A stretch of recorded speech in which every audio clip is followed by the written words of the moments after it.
ایک ہی زبان یا بولی بولنے والے لوگ اسپیچ کمیونٹی بناتے ہیں۔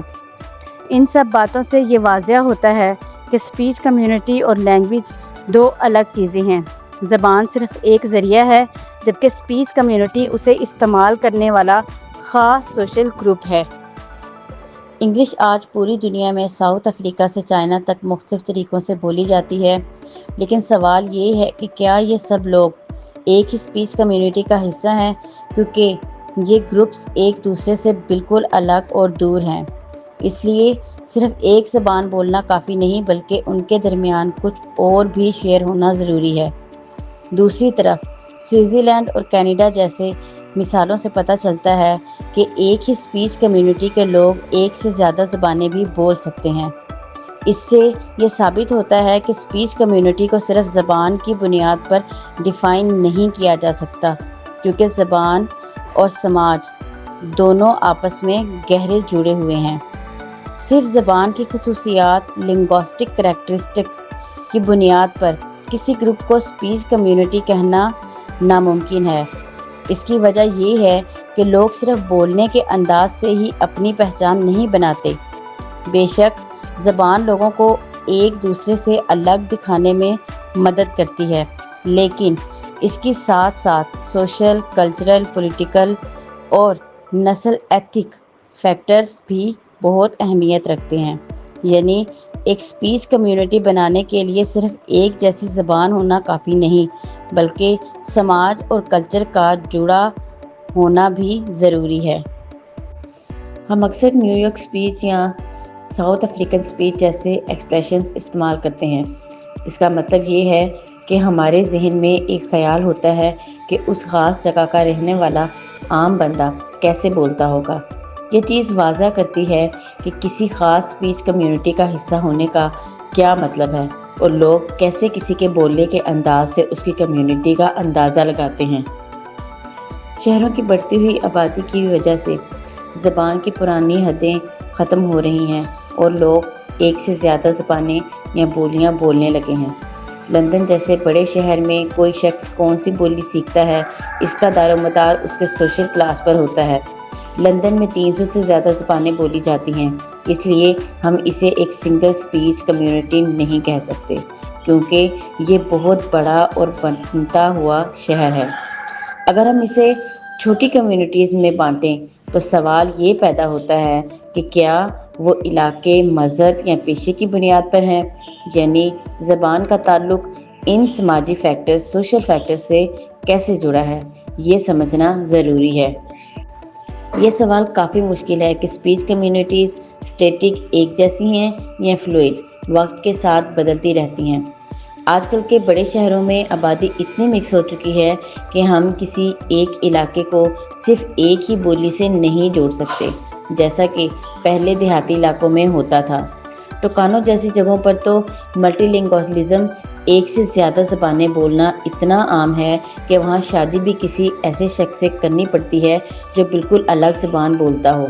اس سے ثابت ہوتا ہے کہ اسپیچ کمیونٹیز کو صرف کسی ایک زبان یا خاص جگہ تک محدود نہیں کیا جا سکتا، کیونکہ دنیا کے بہت سے حصوں میں جیسے انڈیا اور بلکنز میں لوگ ایک ہی وقت میں کئی زبانیں اور بولیاں مکس کر کے استعمال کرتے ہیں۔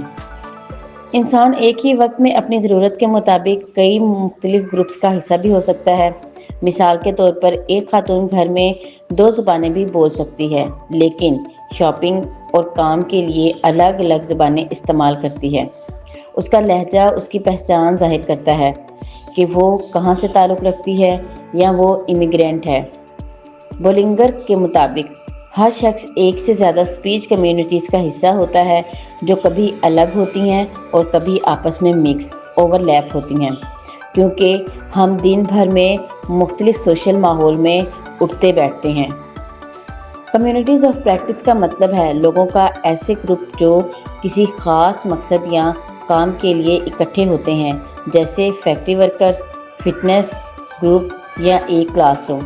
جب یہ لوگ مل کر کام کرتے ہیں تو اس کا بولنے کا طریقہ، سوچ اور ویلیوز خود بخود ایک جیسی ہو جاتی ہیں، جو انہیں ایک کمیونٹی بناتی ہیں۔ یہ کمیونٹیز ہی انسان کی شخصیت اور پہچان بناتی ہیں اور انہیں بتاتی ہیں کہ کیا کرنا ہے۔ یاد رہے کہ یہ گروپس ہمیشہ بدلتے رہتے ہیں اور انسان کی پہچان بھی سچویشن کے مطابق بدلتی رہتی ہے۔ کبھی اس کے لیے اس کا مذہب ضروری ہوتا ہے تو کبھی اس کا پیشہ یا علاقہ۔ کچھ لنگوسٹکس جیسے چومسکی نے ایک ایسا آئیڈیل کمیونٹی کا تصور دیا تھا جہاں سب ایک ہی طرح کی زبان بولتے ہیں، لیکن حقیقت میں ایسی کوئی جگہ نہیں ہوتی۔ اصل دنیا میں صرف زبان کی بنیاد پر کسی گروپ کو ڈیفائن کرنا ناممکن ہے، کیونکہ لوگ اپنی پہچان بنانے کے لیے سوشل، کلچرل اور پولیٹیکل فیکٹرز کا سہارا بھی لیتے ہیں۔ ہماری بول چال سے ہماری عمر، جنس اور سوشل کلاس کا پتہ چلتا ہے، جو سماج کو چلانے کے لیے ضروری ہے۔ اس لیے اب یہ سوال اٹھتا ہے کہ کیا اسپیچ کمیونٹی کا لفظ کافی ہے یا ہمیں گروپ یا کمیونٹی آف پریکٹس جیسے بہتر الفاظ استعمال کرنا چاہیے، کیونکہ ہر ٹرم کا اپنا ایک الگ اثر ہوتا ہے۔ ایک شخص سماج میں دوسرے لوگوں سے کیسے جڑا ہوا ہوتا ہے، اسے سمجھنے کا ایک بہترین طریقہ سوشل نیٹ ورکس کو دیکھنا ہے۔ اس کا مطلب یہ ہے کہ ایک انسان کب اور کیسے دوسرے لوگوں سے رابطہ کرتا ہے۔ یہ نیٹ ورکس مختلف طرح کے ہو سکتے ہیں۔ کبھی سب لوگ آپس میں برابر جڑے ہوتے ہیں تو کبھی ایک ہی شخص سب کا مین کنیکشن ہوتا ہے، اور کبھی ہم کسی تیسرے بندے کے ذریعے کسی سے ملتے ہیں، جیسے اے سی کے ذریعے ای سے ملتے ہیں۔ ان نیٹ ورکس کو دیکھ کر ہمیں اندازہ ہوتا ہے کہ ہمارے سماجی تعلقات کتنے گہرے یا کمزور ہیں اور ہم کس طرح ایک دوسرے سے جڑے ہوئے ہیں۔ لنگوسٹک ریپرٹوئر کا مطلب ہے وہ تمام زبانیں، بولیاں یا لہجہ جو ایک انسان کو آتی ہیں اور وہ انہیں موقع کی مناسبت سے صحیح طرح استعمال کر سکتا ہے۔ ہر شخص کا اپنا ایک مخصوص ریپرٹوئر ہوتا ہے جو اس کی بات کرنے کی صلاحیت کو ظاہر کرتا ہے۔ پلیٹ اور پلیٹ کے مطابق اسپیچ ریپرٹوئر ان بولیوں کو کہتے ہیں جو پوری کمیونٹی کے لوگ مل کر استعمال کرتے ہیں، جبکہ وربل ریپرٹوئر وہ خاص زبانیں یا ورائٹیز ہیں جو ایک اکیلے شخص اپنی ضرورت اور ماحول کے مطابق بولنے کی قوت رکھتا ہے۔ تو اسٹوڈنٹس، یہ تھا ہمارا آج کا لیکچر۔ امید ہے کہ اب آپ کو اسپیچ کمیونٹیز اور ان کی مختلف ڈیفینیشنز اچھی طرح سمجھ آ گئی ہوں گی۔ اگر آپ کا کوئی بھی سوال ہو تو نیچے کامنٹ سیکشن میں ضرور پوچھیں۔